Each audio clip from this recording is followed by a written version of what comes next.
જય શ્રી કૃષ્ણ બધાને. કેમ છો તમે બધા? આઈ હોપ સારા જ હશો. તો આજે હું તમને લોટસ બનાવતા શીખવાડીશ. આઈ એમ સોરી, મારો અવાજ થોડો બેસી ગયો છે. જો ના સમજાય તો મને કોમેન્ટમાં જરૂર કહેજો. તો આજે આપણે લોટસ બનાવીશું. તો ઘણા બધા એવી રીતે કરતા હોય છે કે એની પાંદડીઓ એકદમ કેરી શેપ પર બનાવે છે. તો એવી રીતે આપણે નથી બનાવવાની. ચલો આપણે શીખીએ.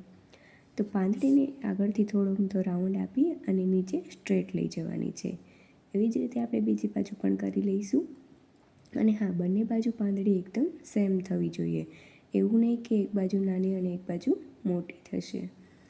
પાંદડીઓનો શેપ એકદમ પરફેક્ટ હશે તો તમારું લોટસ બહુ જ સરસ લાગશે. તો હવે આપણે અંદર શેડિંગ કરતાં શીખીએ. તો ઘણા લોકો એવું કરતા હોય છે કે એકદમથી અંદર બધું ભરી દેશે, તો પણ એવી રીતે આપણે નથી કરવાનું. તો ચલો હું તમને શીખડાવું.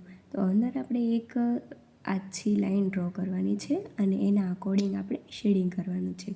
અને શેડિંગ પણ એકદમ ડાર્ક નથી કરવાનું. ધીમે ધીમે અને ઓછો કોણ પ્રેસ કરી અને આપણે શેડિંગ કરવાનું છે. તો જો આવી રીતે આપણે શેડિંગ કરશું તો લોટસનું એકદમ સરસ દેખાશે. તો ચલો પાંદડીમાં પણ આવી રીતે આપણે શેડિંગ કરી લઈએ. પાંદડીમાં પણ આપણે એવી જ રીતે થોડી અમથી લાઈન આપી અને અંદર શેડિંગ કરવાનું છે. ડાયરેક્ટ શેડિંગ કરશો તો તે શેડિંગ આઘું પાછું થઈ જશે અને એનો લુક સારો નહીં આવે. તો આવી રીતે તમે શેડિંગ કરશો એટલે એકદમ પરફેક્ટ લોટસ બનશે અને દેખાવમાં પણ ખૂબ જ સરસ લાગશે. તો હવે આપણે લોટસની આઉટલાઇન છે એ ડાર્ક કરીશું. તો ઘણા લોકો એવું કરતા હોય છે કે લોટસને આખો ડાર્ક કરી નાખે છે અને અંદરની પાંદડીઓ પણ ડાર્ક કરી નાખે છે. તો એવી રીતે આપણે નથી કરવાનું.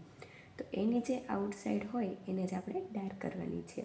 એટલે કે બહારની જે લાઇનિંગ હોય એને આપણે ડાર્ક કરીશું તો આપણા લોટસનો લુક એકદમ 3D આવશે. તો વિડીયો કેવો લાગ્યો લાઇક, શેર અને ફોલો કરતા જજો અને કમેન્ટમાં જરૂર કહેજો. તો મળીએ નેક્સ્ટ વિડીયોમાં નવી ટેકનિક સાથે.